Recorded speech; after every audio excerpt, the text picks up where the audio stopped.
Nice time. Thank you. That's a John Flynn answer. My wife picked it Yeah, up. that is a John Flynn answer. Thank You're you. welcome.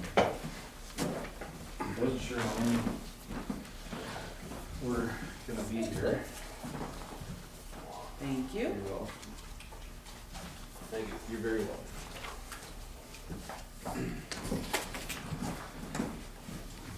So what I've given is my letter of intent and also my resume along with my training records. Okay. So everyone has the same thing. Well, thanks for being here. You're welcome. I think I drew the short straw somehow, and so I'm going to be doing most of the question asking, but other people are going to jump in or however go from time to time. So, and we have a lot of questions. I don't know if we'll get through all of them. So we might, at some point, if we get to that point, we might skip ahead. And first of all, do you need to know more information about the position of county commissioner? No, I don't believe so. Okay. And the process that this is the appointment for the remainder of this year essentially, but that the rest of it would be the end of Elaine Gravely's term anyway. So the election in November will decide who's the county commissioner for the next 6 years. Yes, sir. Okay. So with that in mind, we'll just start jumping in and we'll go. And it's Okay. kind of not real formal, it's more of a discussion and go from there. So, Okay. so talk about your level of computer communication competency, because we're in a world where a lot more communication is happening electronically than in the past. I'm pretty confident in my computer abilities. I've done a lot, obviously, in law enforcement. I'm quite confident in using all sorts of different types of programs, whether it's Word, whether it's Windows, whatever it is. I email. I have smartphones, so I do a lot of my communication on a smartphone. So I have a lot of ability. I'm very confident in the level of mine. I can make Excel spreadsheets, I can do PowerPoints, I can do video making, so there's really not much that I won't try that I can't do. So I'm not very good at programming things. Okay, so you're not gonna build our website? No, for us? no, Okay. I can't do that. I've created Facebook pages, I've created LinkedIn pages and things of that nature, which are pretty self-explanatory, and you can just do it, it's not a big deal. But to create a website, I don't have the ability to do that. How about writing letters or reports and things like that? And there's always something that the commission has to write and send to somebody. Yes, sir. I do have, I have confidence in my writing skills. I've always checked and balanced my writing. I run them by people. Sheriff Meehan can attest to that. I just was offered a position in Nevada for an investigator position that was investigating stocks and bonds, and I had to submit a report, 3 different reports, and I made it from a class of 10 down to the final 2. So they like my reports. I didn't get the information right because I have no idea what stocks and bonds are, but my report was good enough to get past. I'm very confident in my report writing or letter writing. I take great pride in trying to sound smarter than I am. Good. So, as you can see, this meeting is open. Yes. And it's, most of the business that's done by the county commission is open. Yes. And there's some exceptions to why things wouldn't be open. So if you have any background or your understanding of kind of open government, open records requirements for a county government, You feel pretty confident. tell us your understanding. So, from what I understand, when it comes to open government, such as commissioner meetings, any type of business that is happening, it is open to the public, and so it's open record. For example, same thing on the law enforcement side of things, it's not open until it goes to court and the initial hearing. So before that, it's private. But as soon as it's brought to the public's attention, then it's out in the open. So budgets and all those things are open to the public. The only things that I would assume that would be closed would be personnel issues in regards to direct staff. Or, try to think of probably couldn't think of another example of a closed meeting purpose. But understanding that this job is for the public, so understanding that most of the things that I say and do as part of the team of the commissioners will be in the light of public. You have any follow-ups or chime in? Bueller? How about, tell us about a time when you ended up making a decision or doing something that was contrary to what you wanted to do. Like your duty required you to do something, your personal view or interest had you go in a different direction, because that's something that commissioners have to do. For sure. Probably one of the hardest things that I struggled with is when my first year as captain at the sheriff's office, I decided to go away from the hospital making our meals. That cost the hospital some jobs, and it cost a lot of heartburn within the community. But for the betterance of the facility, going to the prison meals saved the county a tremendous amount of money. Even though I wanted to keep my business local and help out the community, it wasn't beneficial for what was tasked to me in helping out the detention center not drain so much.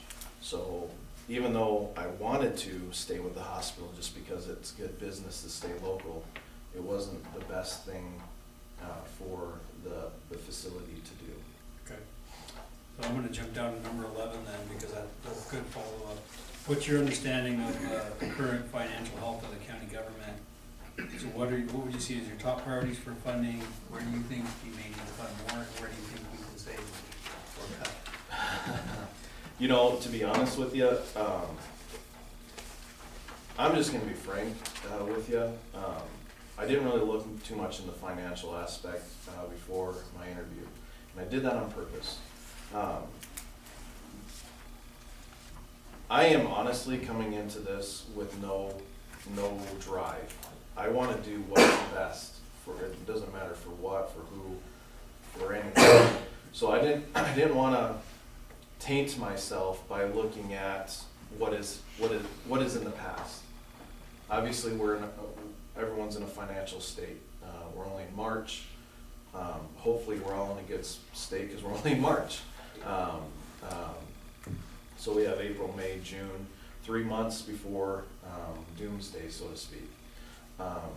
So I'm not here to say what we need to do or where we could cut, what we could do. What I am here to do, add, is to how can I make the process better, and not only that, but look at it from a fresh point of view with a different idea rather than just the status quo, so to speak. I'm not here because I own a lot of land.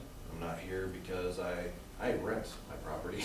I'm strictly here because I have a desire to help Broadwater County. That's as simple as that. Okay. So, but in your example, you did have to make a financial I decision did. that was, I wouldn't say quite painful, but it was definitely something that took some thought. So It did. Let's say we get a point where we've got to cut some money somewhere. Talk us through the process, decision-making process. Sure. You would use for that. You know, what's really important is, again, when I was tasked with doing that with the detention center, my task was to try to bring that into the black out of the red. That was my number one task when I did that. So obviously, there was a lot of areas, I wouldn't say a lot, the food area was probably the biggest area. So obviously I would look at, okay, what is the number one area that is drawing? And that's what I did. And food was my number one area that I was drawing. Minus people, because regardless you have to have people. So I didn't even look at personnel or anything of that issue. It was where could I get something else that would create the same ending? Like, I get food from the hospital, where else could I get food somewhere else? And we thought about restaurants here in town. We thought about the nursing home. We thought a lot of different avenues. But when it came down to it, with the price of the meals at the time, it was easy for me to say, okay, this is my biggest draw. I can save X amount of dollars here. This will bring me closer to my goal. So in making those decisions, it would have to be, okay, where are our biggest draws? What can we do to assist those draws into not making such big draws? Whether it's through grants. I wrote hundreds and thousands of dollars of grants for the sheriff's office. Granted, they're very time consuming and someone has to manage them, but it's money. And that was another area where we were able to make money and get towards that black and by through grant writing. Time consuming, and it's almost not worth it at times because it is so much work in the reports and upkeeps and audits and things like that.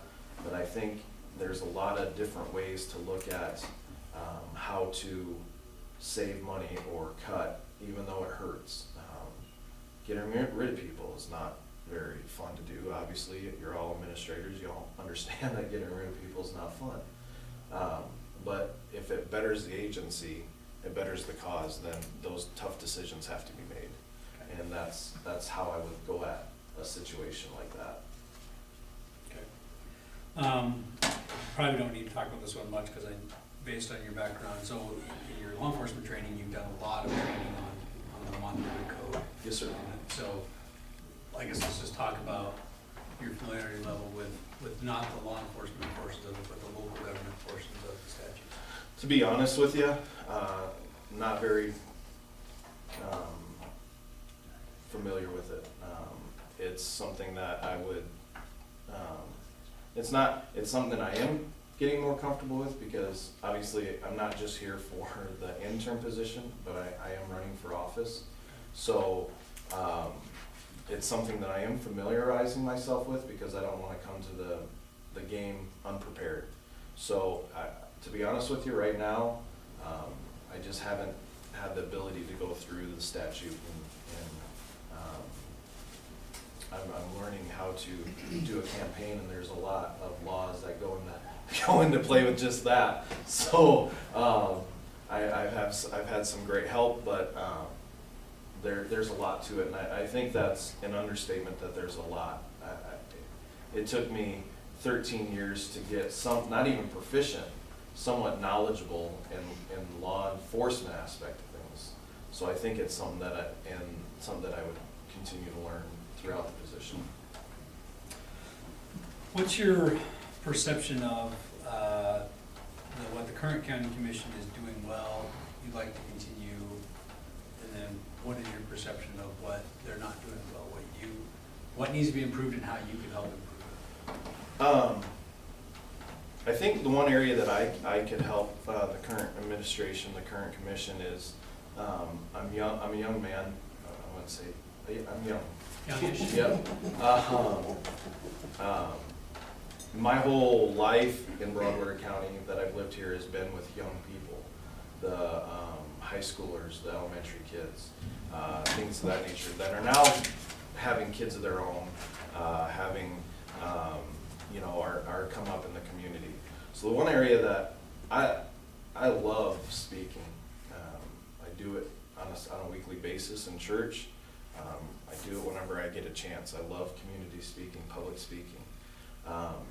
So the one aspect that I really feel strong that I could help out the current administration is being young and helping with some of the areas of communication to the public through the social media, through the way, because honestly, I have a 14-year-old, a soon-to-be 14-year-old, and there's times where she understands a little better if I text it to her rather than looking her at her eyes and and telling it. So I think that bridge, that gap between generations, that generational gap, would be a huge aspect. And I think in that aspect too, I think that's one area that is lacking, is the mainstream media, the positive aspects of things for the commission. I know there's a lot going on, and I'm not gonna even dabble in that. That's not what I'm here for.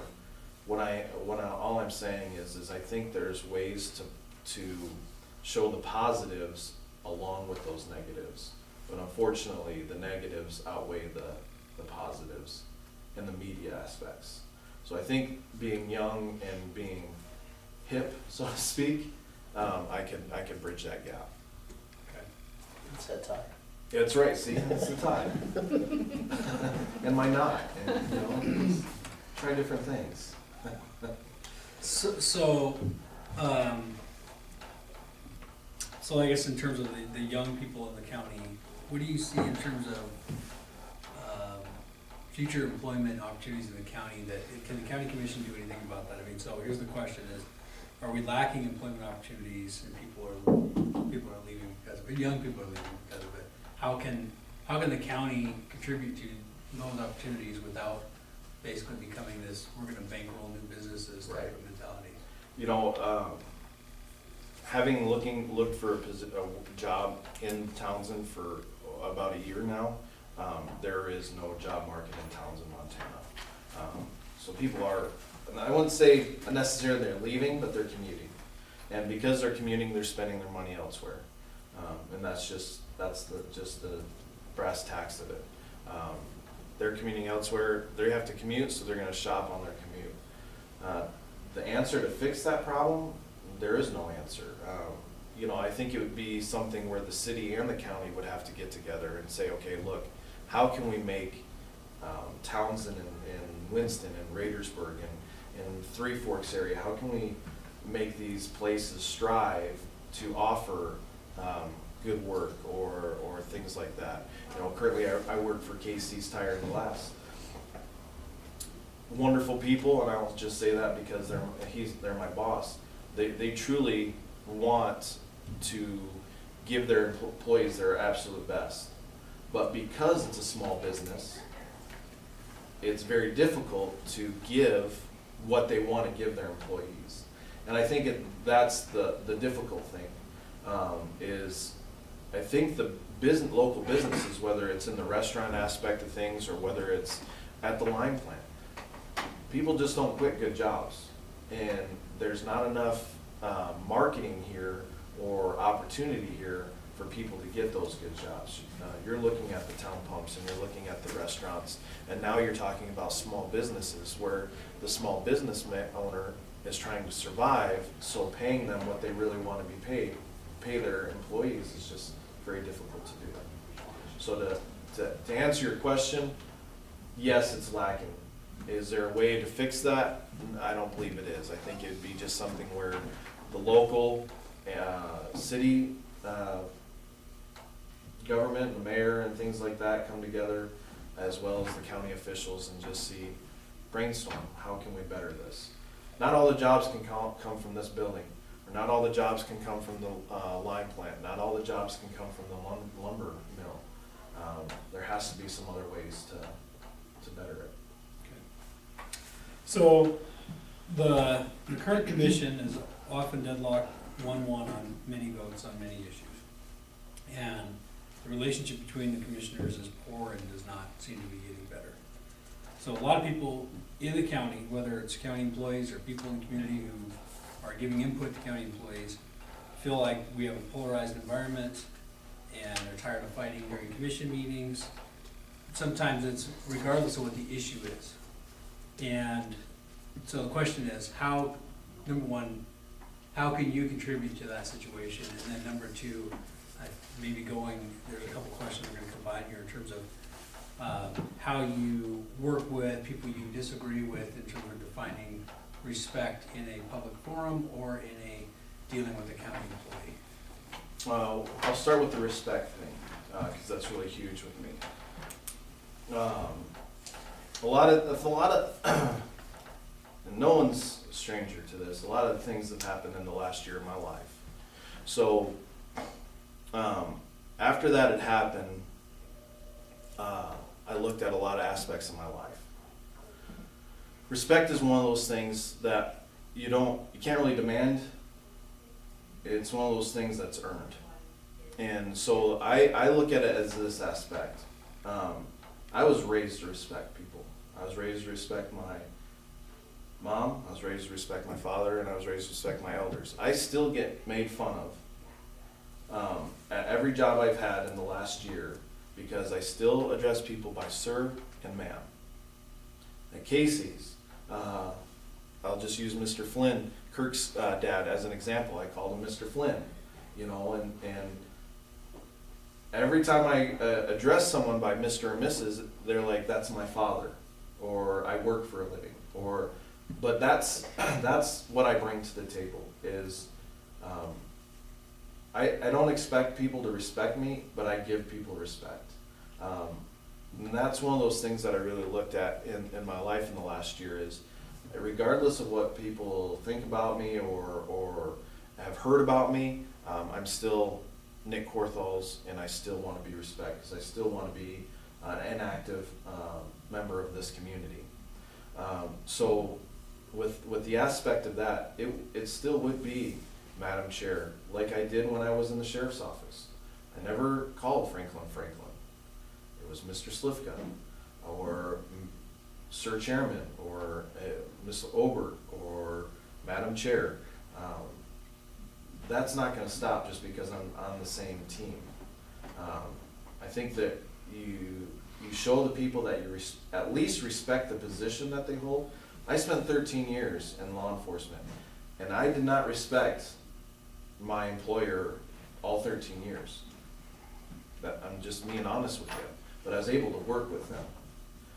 So it's not the person, it's the position. And that's what I'm looking at, is I'm not expecting Franklin to like me or Miss Obert to like me or whatever. It's the position that we hold that holds the respect.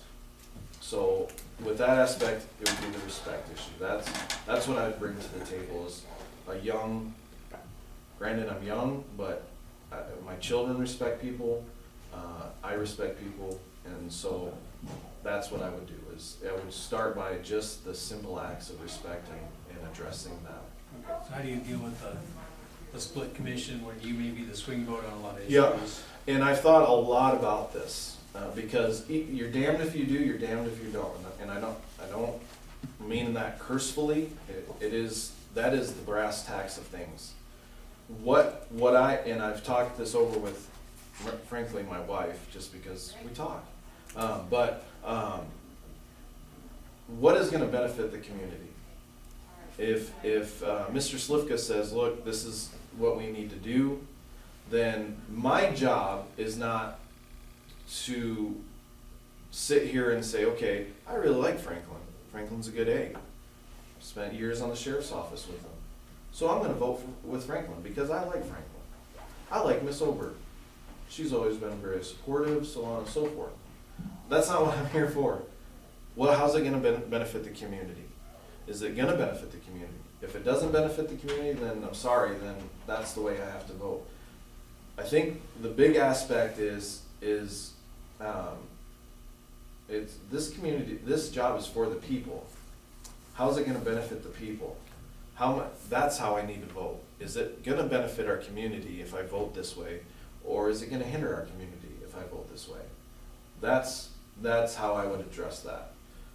Right, wrong, or indifferent. I wasn't the most popular person when I took the meals out of the hospital.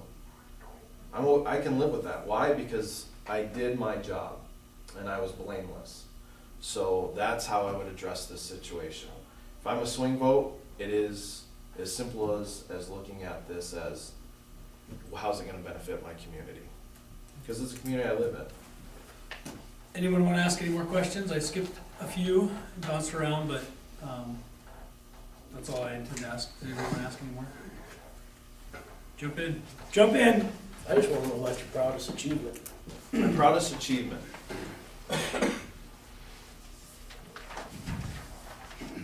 Okay. Besides the tie. That's, the knot is, what aspect are you looking at? Anything in your life. Probably my children. And the reason why I say that is I got good kids. And it doesn't matter where they go with or without us as parents. I have good kids. So I would probably say, not that I achieved them, but I helped mold them. And so I would say being a successful parent is one of my greatest achievements. Thank you. You're welcome. I have one. Have you ever had a problem or dispute with the county or any county employee? And if so, how did you handle it, and how will it affect the way you deal with their department? I have. I knew this question was coming. I really did. And I just said, Lord, please just, a soft answer is what I prayed for. Within the last year, I had an issue with a county employee. They had an issue with me. Ended up me no longer being part of law enforcement. I had two different attorneys. My attorney said that I could sue the county and get my job back. Because that's not, the county's not responsible for the act of one person. What's me suing the county gonna accomplish? Now, granted, my attorney said we could have won, but it's up to the people, the judge or whomever. I did not decide to go that way. I decided to bow out gracefully and move on with my life. I tried to move on and go to Cincinnati, to Michigan, to Nevada, South Carolina. I looked all over the country. God kept us here in Townsend, Montana for a reason. I believe that this is part of the reason why I'm still here. We love this community. You know what? People are going to do things against you, and I understand that. Did it hurt at first? Yeah, I was pretty angry. Hurt, angry, resentful. But honestly, it came a point in my life where I met with now sheriff and talked with him. I've been able to swallow my pride in a lot of aspects after being hurt and still try to accomplish something. And I think I understand that this is a public job. I understand that you're not always going to be popular. I understand that, you know what, I have some faults. You know what, not writing reports was my biggest fault. So, you know, I'm not totally blameless. But I'm man enough to say, look, I've done some things wrong. And I will go forward from there. But yes, I have had confrontations with the department head or whomever. You know, but I've always tried to, despite the conflicts, still accomplish something. So, and I think the 2 years as captain in helping with new policies and the detention center, I think that showed despite the conflicts that were there.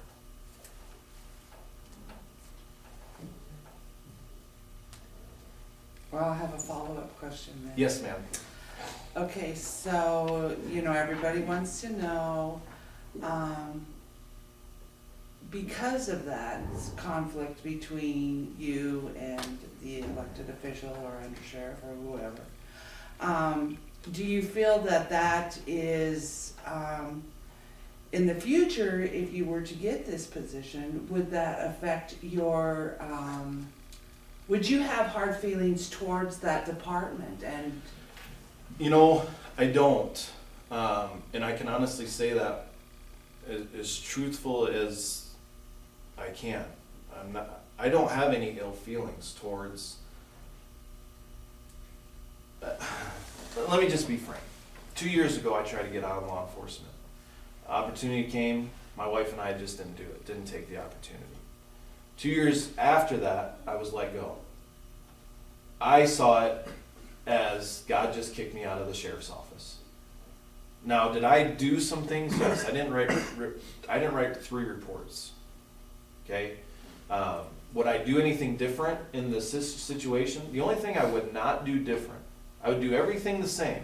The only thing I would not do is, I'm not a man that cusses and uses foul language. I wouldn't do that again. Okay? I don't have ill feelings toward the sheriff's department. They're a vital part of this community. We need the sheriff's department. I don't have ill feelings towards Win Meehan or any of the deputies.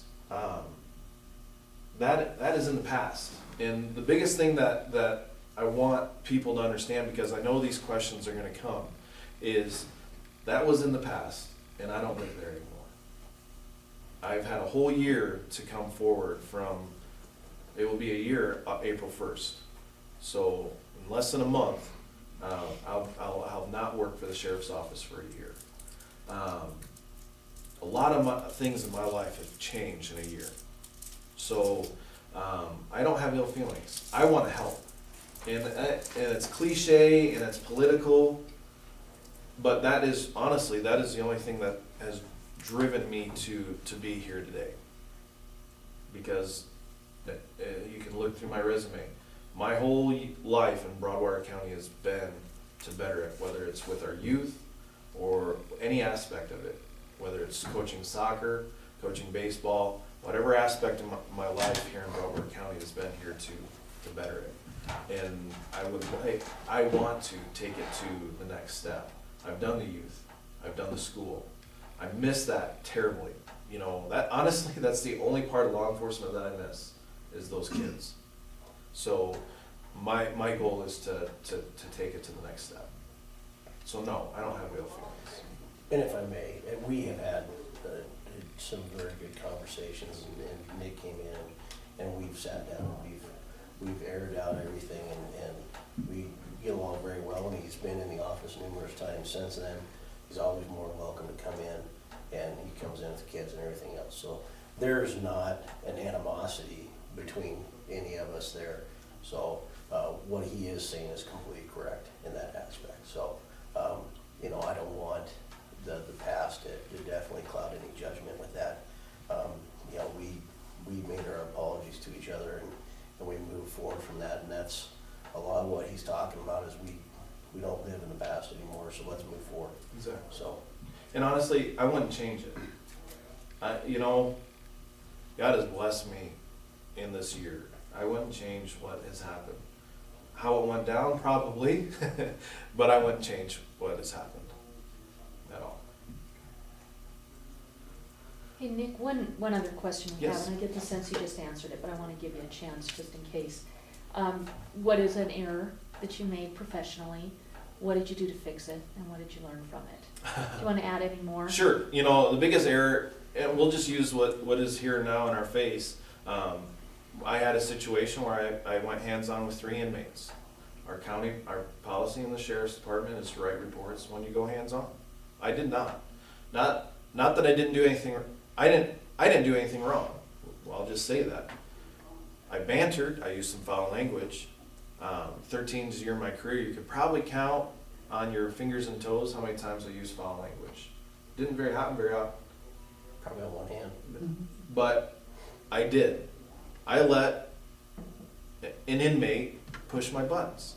So I did not abuse them. I did not beat them down. I used foul language, and I didn't write reports. So what I learned from that is, no matter how busy you are, you sit down and write your report. Okay? Doesn't matter what is pressing and what you have to do, sit down and write your report. That's what I've learned. You know, it's as simple as that. Everyone makes a mistake.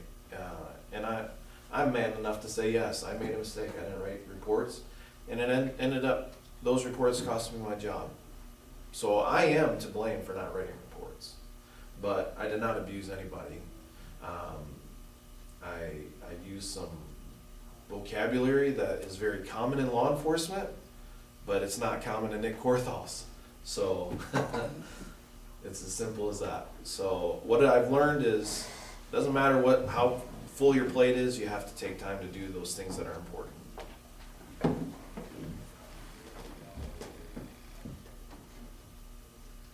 Any other questions? So you're running, Yes, sir. even if you don't get appointed now, you're still running? Yes, Is sir. that accurate? Yeah, I am. Okay. And if you get appointed, then you're gonna, I'm still. You're gonna drop out and go, what was I thinking? What was I thinking? I'll ask, it's on our sheet here, but I'll ask one question and then we don't. So, what type of time commitment do you see you spending in this job? Yes, that has come up a lot. I just got a new job with Broadwater Ford. I start Monday. Part of me getting that job has been letting them know that my commission job would come first. They still hired me. So it's not just going to be Mondays. This is what I intend to do for the time being until I get a better understanding of really what's going on. Because I know this is a sore subject with a lot of community members. I still have a family to provide for. Being a young person, not retired and not wealthy, I still have to have a job to provide for my family. So this is what I am going to do. Every morning I will be here. Granted, I know no one's here early, but I will be here at 7 just to go through things until 8:30 because I have to be at Ford at 8:30. Then I get my lunch from noon to 1. So I will be here from 7 to 8:30, noon to 1, and then after I get off of Broadwater Ford every day. My wife and I have talked a lot about this, but again, this job is for the community member. It's not just for one day a week. And 80%, I think it's 80% of everyone else. I really want to make a difference. If I'm not here, how can I make a difference? That's my goal, is to make a difference. So to answer your question, that's what I had to do to start off with because of my other employment. I've already talked with Bill, the owner, and I've already made arrangements for me to be able to be here, not just when I need it, but when I feel that I have to accomplish something. So I don't want to be seen one day a week. I come up here quite a bit as it is, so it's not that I'm not scared to be here. But I do also have to provide for my family. so then, you said not only Monday, so is Monday you expect Monday to be here? All day long. All day? Yep, that's already, Monday I will be here from dusk till dawn. Just because I know that's commissioner meeting day, so unless they change it or whatever happens, whatever day the meetings are, I will be here all day. Any other questions? Anyone? Okay. Thanks for coming in. So there's a public forum next week, correct? Monday. Yes. Monday evening. This is Alright. just describing the structure Oh, okay, for you. thank you. Where's it at? Multi-purpose room at the At school. the school, okay. And Mayor Mike Evans will moderate. So the questions that the moderator, the mayor gives out, are those set questions like today? Is that how that's gonna? There's some people, I will imagine, in the public that don't want to stand up, so they Okay. will write down their questions and give those to Mike. Okay, He'll read those to whomever or to the whole bunch. okay, And then he'll open it up to the public, and anybody is able to stand up and ask any questions of anybody. sure, okay. Yeah. That was my only question. Yeah. So there's no set questions that we have to take home and study and have a answer. You ready for whatever they throw at you? Gotcha. That 3-minute introductory speech. Okay. Yeah. Great. Awesome. Thanks. Thank you very much. Thank you. Good to see you. Good to see you. Thank you. Thank you very much. Thank you. When you're done with that pilot, go.